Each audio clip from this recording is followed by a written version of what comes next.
নমস্কার, আমি সুচন্দ্রা। পজিটিভ বার্তার বিকাশ টক শো এর লাইভ অনুষ্ঠানে আজ আমরা কবিগুরু নার্সিং ইনস্টিটিউট নিয়ে কথা বলবো।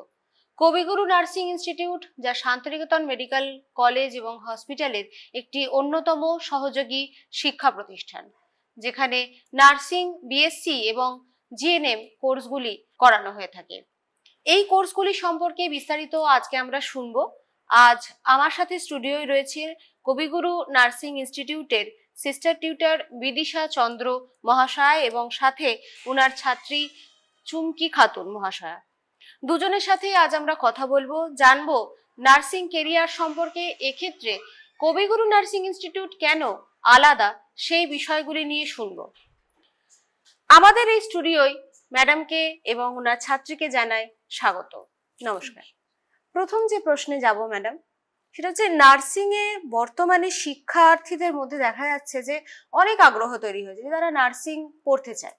এটা কিভাবে সম্ভব হলো? নার্সিং একটা নোবেল প্রফেশন, সেক্ষেত্রে দেখা যাচ্ছে যে মেয়েদের মধ্যে সেলফ ইন্ডিপেন্ডেন্ট হওয়ার জন্য অনেক বেশি চাহিদাটা দেখা যাচ্ছে। সেই জন্য আর অন্যান্য কোর্সের থেকে আমরা দেখতে পাই নার্সিংয়ে মেনলি কোর্সটা কমপ্লিট করার পরে চাকরি বাকরির একটু সুযোগ সুবিধাটা বেশি। সেটা হওয়ার জন্যই স্পেশালি মেয়েরা নিজেদের পায়ে দাঁড়ানোর জন্য নার্সিং প্রফেশনটাকে বেছে নিচ্ছে আজকালকার দিনে। আর তাছাড়া যদি দেখতে চান তাহলে বলবো যে যে সমস্ত জায়গায় হসপিটাল নেই, প্রাথমিক স্বাস্থ্যকেন্দ্রগুলো অনেকটা দূরে, সেক্ষেত্রে ফ্যামিলিকে যে প্রাথমিক চিকিৎসাটা দেওয়ার জন্য অনেকটা বেশি সুযোগ সুবিধা পাওয়ার জন্যই মেয়েরা এই প্রফেশনটাকে বেছে নিচ্ছে বর্তমানে। আচ্ছা, কবিগুরু নার্সিং ইনস্টিটিউটে ভর্তি হওয়ার জন্য ম্যাডাম কি করতে হবে? কবিগুরু নার্সিং ইনস্টিটিউটে ভর্তি হওয়ার জন্য মেনলি যেটা করতে হবে, আমাদের দু ধরনের কোর্স করানো হচ্ছে। এক হচ্ছে জিএনএম, যেটা জেনারেল নার্সিং অফ মিডওয়াইফারি, যেটা 3 বছরের কোর্স, ডিপ্লোমা কোর্স এটা একটা। এক্ষেত্রে ভর্তি হওয়ার জন্য যে ওয়েস্ট বেঙ্গলে যে পরীক্ষাটা হয় WBJEE, এটার আন্ডারে যে এএনএম অ্যান্ড জিএনএম নার্সিংয়ের যে এক্সামটা হয়, সেই এক্সামটাতে বসার পরে তাতে পাস করলে বা এইচএসে যদি আপনার 40% নাম্বার থাকে, মেনলি ইংলিশে যদি 40% নাম্বার থাকে, সেক্ষেত্রে আপনারা এলিজিবল এই কোর্সটার জন্য। এছাড়া বিস্তারিত যদি আরও জানার থাকে তাহলে কলেজের ওয়েবসাইটে আপনারা চেক করতে পারেন।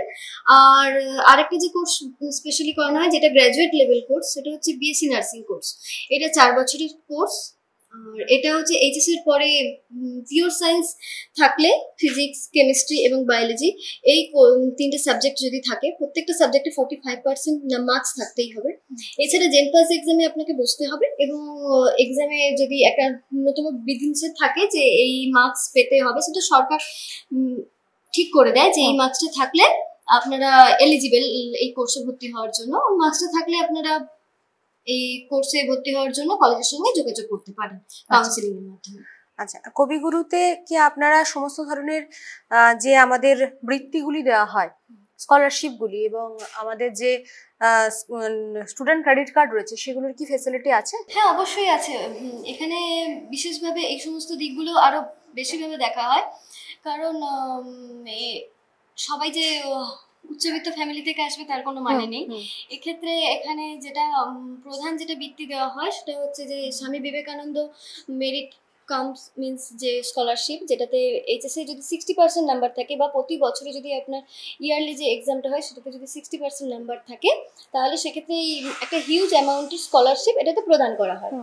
এছাড়া রয়েছে মাইনরিটি যে ক্যাটাগরি রয়েছে, তাদের জন্য রয়েছে আপনার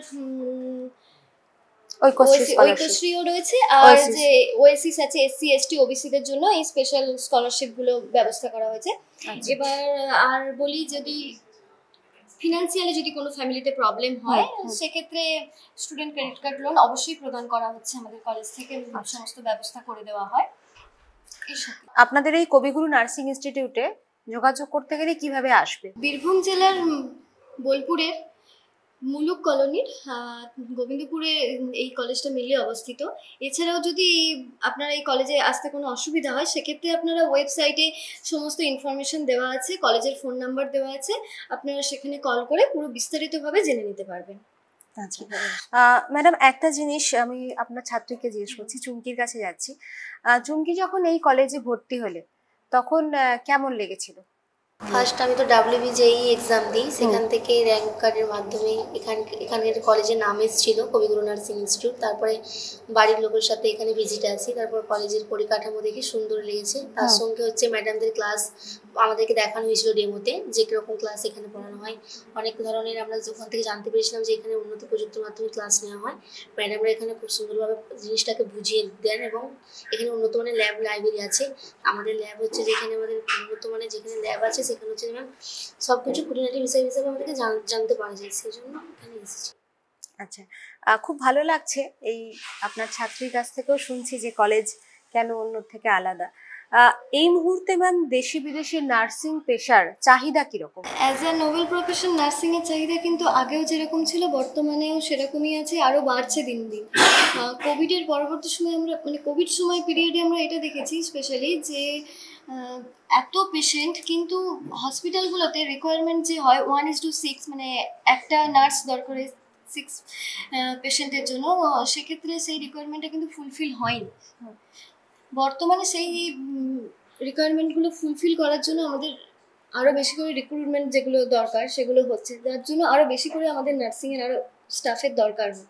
সেই জন্য বলতে পারি যে এটা চাহিদা প্রচুর আছে, যেমন এদেশে রয়েছে তেমনি বিদেশে হলে যাদের বাইরে পড়ার ইচ্ছে রয়েছে, বাইরে চিকিৎসা করার ইচ্ছে রয়েছে, সেক্ষেত্রে তারা বাইরের জন্য অ্যাপ্লাই করতে পারে এক্সাম দিয়ে। চাহিদা তো রয়েছেই। আচ্ছা ম্যাম, আমি পরবর্তী প্রশ্নে যাচ্ছি। নার্সিং শিক্ষার্থীদের সবচেয়ে বড় চ্যালেঞ্জ কি হতে পারে? চ্যালেঞ্জ হিসাবে যদি বলেন তাহলে বলবো যে যখন এইচএস দিয়ে যখন এই প্রফেশনে ঢুকছে প্রথম, তো বাড়ির ওই এনভায়রনমেন্টটা থেকে যখন কলেজ এনভায়রনমেন্টে ঢুকছে তখন তাদের অ্যাডজাস্টমেন্টের খুব প্রবলেম হয়, যে ওই হোম ফেসিলিটি সেটা হয়তো কলেজে নাও পেতে পারে, কিন্তু কলেজ পক্ষ থেকে আমরা চেষ্টা করি, হোস্টেল ফেসিলিটি থেকে চেষ্টা করি যাতে ওদের ওই হোম এনভায়রনমেন্টটা দেওয়ার চেষ্টা করি আসলে। আর যদি বলেন যে এইচএসে অনেকে বেঙ্গলি মিডিয়াম থাকে, যখন হঠাৎ করে জিএনএম বা বিএসসিতে কোর্সে ঢুকছে, এই কোর্সগুলো কিন্তু সম্পূর্ণ ইংলিশে পড়ানো হয়, ইংলিশে এক্সাম হয়, সব কিছু ইংলিশে। তো সেক্ষেত্রে ওদের ম্যানেজ করতে একটু অসুবিধা হয়। সেই জন্য আমাদের কলেজ থেকে, কবিগুরু ইনস্টিটিউট থেকে স্পেশালি ডেমো ক্লাসের অ্যারেঞ্জ করা হয় এবং মডেল ক্লাস দেওয়া হয়, ওদেরকে মাইক্রো টিচিং দেওয়া হয়, যাতে ওরা নিজেদের মধ্যে গ্রুপ স্টাডি করে জিনিসগুলো আরও বুঝতে পারে, ফ্রেন্ডলি হতে পারে একে অপরের সাথে। সেই জন্য সব রকম চেষ্টা করা হয়। এছাড়া যদি এর পরেও যদি কোনো অসুবিধা থাকে তাহলে রেকর্ডেড ক্লাস থাকে, যেগুলোর মাধ্যমে পড়ে ওরা কিছুটা ইজি হয় এই সমস্ত। ম্যাম, এখন দেখা যায় যে ছেলে এবং মেয়ে উভয়ই নার্সিং পড়ে, সেই ক্ষেত্রে সমাজের দৃষ্টিভঙ্গি কিরকম? হ্যাঁ, আগেকার দিনে যে আমাদের একটা কনসেপচুয়াল বেস তৈরি হয়ে এসছে যে নার্সিং মানেই যে আমরা ভেবে রাখতাম যে মেয়েরাই এই পরিষেবাটা দেবে, কিন্তু যত দিন যাচ্ছে, যত আমাদের মেন্টালিটি চেঞ্জ হচ্ছে, যে আস্তে আস্তে আমরা দক্ষিণের পাশ্চাত্য দেশগুলোতে দেখেছি যে ছেলেরাও যেভাবে নার্সিংয়ে পরিষেবা দিচ্ছে, পশ্চিমবঙ্গেও ধীরে ধীরে ধীরে ধীরে জিনিসটা বেড়ে উঠছে। এখন অনেকেই হয় যে ছেলেরা এটাই চায় যে ছেলেরা তাদের পরিষেবা দিক, বেশি কমফোর্টেবল এইসব জিনিসগুলোর ক্ষেত্রে। সেই জন্য ব্রাদার্সের রিকোয়ারমেন্টটাও এখন ধীরে ধীরে বাড়ছে। ম্যাম, আমার শেষ প্রশ্ন আরেকবার আপনি রিপিট করে দিন যে কবিগুরু নার্সিং ইনস্টিটিউটে ভর্তি হতে গেলে এক্স্যাক্টলি কি যোগ্যতা তার থাকা দরকার? কবিগুরু নার্সিং ইনস্টিটিউটে ভর্তি হতে গেলে জিএনএমে যদি আপনি ভর্তি হতে চান তাহলে সেক্ষেত্রে WBJEE এএনএম অ্যান্ড জিএনএম যে এক্সামটা হয় ওই এক্সামে বসতে হবে, এবং এইচএসে আপনার ইংলিশে 40% মার্কস অবশ্যই থাকতে হবে, এবং টোটাল আপনাকে 40% মার্কসও রাখতে হবে।